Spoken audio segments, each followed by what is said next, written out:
Olá, sejam bem-vindos ao Biologia Mais biologia na sua vida. Hoje nós vamos falar sobre relações ecológicas, portanto, caneta e papel na mão e vamos fazer as nossas anotações. Nenhum ser vivo vive completamente isolado no mundo. Ele sempre mantém algum tipo de contato com outros seres vivos, quer seja da mesma espécie ou de espécies diferentes. Veja o nosso exemplo. Nos relacionamos com nossos familiares, com os nossos colegas, com até desconhecidos na rua. Além disso, podemos nos relacionar com animais, como nossos animais de estimação, ou até mesmo outros seres, como baratas e mosquitos. Essas interações recebem o nome de relações ecológicas. As relações ecológicas são as relações que os seres vivos mantêm uns com os outros ao longo de suas vidas. Quando as relações ocorrem entre indivíduos da mesma espécie, como por exemplo, ser humano com outro ser humano, ou um gato com outro gato, um cachorro com outro cachorro, nós dizemos que essas relações são intraespecíficas. O termo intra vem de dentro, específica, espécie, ou seja, dentro da mesma espécie. Quando as relações ocorrem entre indivíduos de espécies diferentes, nós dizemos que ela é interespecífica. Logo, inter significa diferente e específico vem de espécie, ou seja, relação entre espécies diferentes. Nesse caso, podemos nos comparar com a relação do homem com, por exemplo, um cão, ou a relação que o homem pode ter com um mosquito ou com uma árvore. Tanto as relações intraespecíficas quanto interespecíficas podem ser benéficas ou maléficas. Quando elas são benéficas, ou seja, um ser está fazendo bem ao outro, nós chamamos de relações harmônicas ou positivas. Quando essas relações elas vão causar o mal ao outro indivíduo, nós dizemos que ela é uma relação desarmônica ou negativa. A nossa função básica é conseguir identificar se uma relação é intraespecífica ou ela é interespecífica. E além do mais, se elas são harmônicas ou desarmônicas. E também conseguir identificar os subtipos de relações que se encaixam em cada um desses grupos. Mas fiquem calmos, vamos ver caso a caso para facilitar o nosso entendimento. Vamos observar as relações intraespecíficas harmônicas, ou seja, as relações entre seres da mesma espécie, na qual um acaba fazendo o bem para o outro. Nossa primeira relação é a sociedade, também chamada de relação positiva-positiva, porque os dois indivíduos ou mais que estiverem envolvidos acabam ganhando. Como exemplo, nós temos os insetos sociais, como abelhas, formigas e cupins.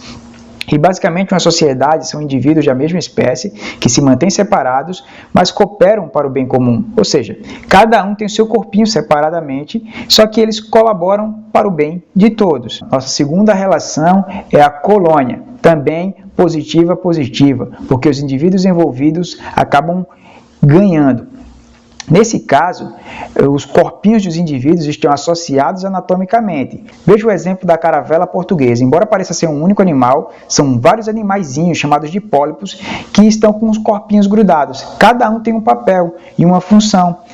E, de certa forma, eles acabam colaborando para o bem comum. Existem outros tipos de colônias também, como os corais e bactérias. Agora vamos identificar as relações intraespecíficas desarmônicas, ou seja, as relações entre seres da mesma espécie, só que um acaba fazendo mal ao outro.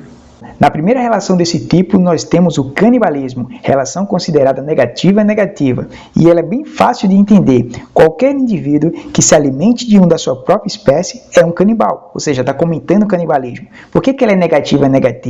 Porque embora um deles possa ganhar ao se alimentar, ele está prejudicando sua própria espécie, então ele pode levar à extinção a espécie. Portanto, negativa. Um dos exemplos que nós temos é o louva-a-Deus, que costumam comer outros de sua própria espécie. Nosso segundo tipo de relação é a competição, também negativa, e basicamente é qualquer motivo que gere uma disputa entre indivíduos de uma mesma espécie. Pode ser por território, por parceiras sexuais ou por alimento. E é considerada negativa porque quando há uma competição, os indivíduos podem se ferir levando à morte, ou seja, prejudicando sua própria espécie. Um exemplo ilustre que trouxemos são os hipopótamos, um dos animais que fazem cocô na água para demarcar seu território. E ele é o único que pode dizer: ninguém entra nessa merda. Se entrar, é competição na certa. Na nossa terceira relação, vamos identificar as relações interespecíficas harmônicas. Ou seja, as relações entre seres de espécies diferentes, mas que acabam causando bem um ao outro. Na primeira relação desse tipo, nós temos o mutualismo, que é uma relação de simbiose, também chamada de positiva-positiva, porque os dois acabam ganhando.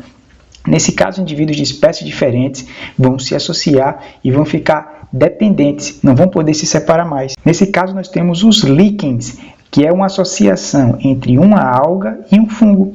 Os dois vivem juntos e não podem se separar jamais, e um acaba oferecendo nutrientes para o outro. Nosso segundo caso é a protocooperação, relação positiva-positiva, ou seja, os dois indivíduos acabam ganhando e eles vão cooperar entre si, mas eles não vão ser dependentes, como é o caso do mutualismo. Aqui nós temos o exemplo do peixe-palhaço e da anêmona do mar. A anêmona do mar oferece proteção para o peixe-palhaço, o peixe-palhaço acaba oferecendo alimento para a anêmona do mar, e os dois vivem tranquilamente, mas eles podem se separar, não tem dependência. Nosso terceiro caso é o inquilinismo, relação positiva neutra. Uma espécie usa a outra como abrigo. Ela se beneficia, mas não vai prejudicar a outra. Daí o nome inquilinismo, busca a outra como abrigo, inquilino, está pagando o aluguel na certa. Então, nesse caso, nós temos aí uma bromélia que está em cima do tronco da árvore. Ela está aí protegida nas alturas, impedindo que predadores comam ela. Enquanto isso, a árvore não está nem aí, nem ganha nem perde com isso. Nossa quarta e última relação desse tipo é o comensalismo, também positiva neutra. Ocorre uma associação em busca de alimentos, não causa prejuízo ao outro. Um dos exemplos mais comuns é a rêmora, que fica perseguindo aí o tubarão em busca de alimentos.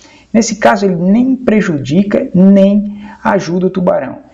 E, do contrário, o tubarão acaba ajudando ele. Então, um ganha e para o outro, tanto faz. Para finalizar, temos o último tipo de relação, que são as relações interespecíficas desarmônicas, que são as relações entre seres de espécies diferentes e que um acaba fazendo algum mal para o outro.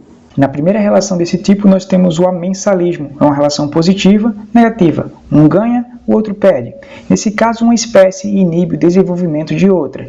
E um dos exemplos que nós temos são as algas dinoflageladas, que produzem um fenômeno chamado de maré vermelha, que deixa a água com a cor e o aspecto de sangue. Essas algas produzem uma toxina que mata qualquer ser vivo que esteja por ali. Ou seja, ela simplesmente inibe, não porque ela vai comer aquele ser vivo, mas porque ela quer que tudo que tem ali seja dela, os nutrientes, nesse caso da água. Então ela impede que outras espécies cresçam, se reproduzam ou até mesmo se desenvolvam naquele ambiente. Nosso segundo exemplo é o predatismo, também chamado de predação, que é uma relação positiva e negativa. Um ganha, o outro perde. Nesse caso, um ser vivo vai matar o outro para poder obter alimento. Aí nós temos a nossa ilustríssima ariranha, que acaba de matar um peixe, está se alimentando dele. Ela ganha ao se alimentar, o peixe perde ao morrer. Nosso terceiro exemplo é o parasitismo, relação positiva e negativa. Mais uma vez, um ganha e o outro perde. Nesse caso, o indivíduo rouba do corpo de um hospedeiro os nutrientes para garantir sua sobrevivência. Ele não mata, simplesmente fica roubando. Ele é um parasita.